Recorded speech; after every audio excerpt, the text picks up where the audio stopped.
Armed Forces of the Philippines o AFP nagbabala ng mas matinding cyber attack sa bansa mula sa China dahil sa tumitinding tensyon sa West Philippine Sea. Sir Erla Bringas sa report.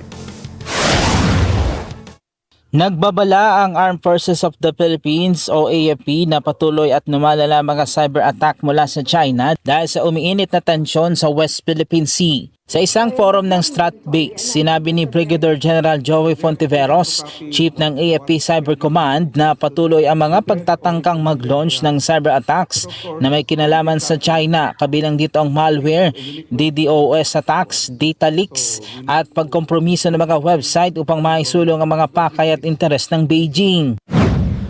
These threats have intensified, contributing to a broader global risk profile where misinformation, disinformation, and cyber insecurity rank among top short and long-term concerns. Anya, mga sektor na may pinakamataas na panganib ay kasama dyan ang public administration, educational services at finance at insurance.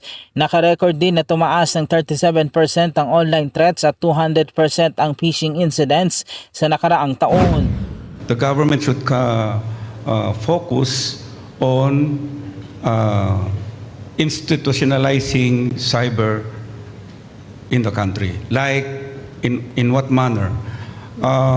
Yusek Gorospe mentioned a while ago about the visibility that we need so that we can control.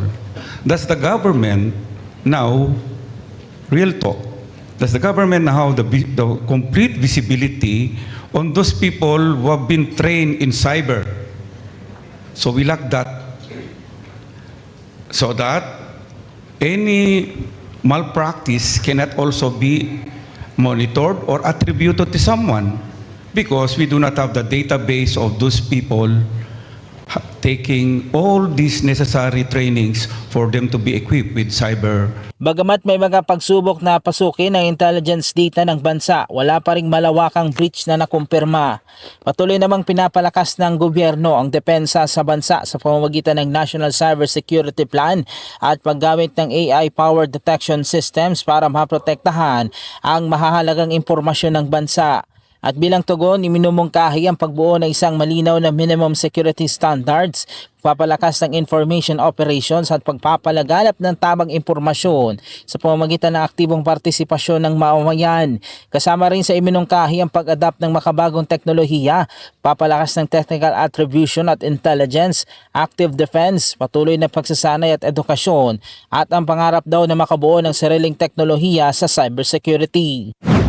But our existing policies actually have provisions for us to start addressing the problem. So, for example, in our policies, it would state something like, adopt the best and safe technology. So that means we can update firmwares that are already PQC responsive. Erlo Bringas para sa Matadag Agila, matatag, matapang, matapat.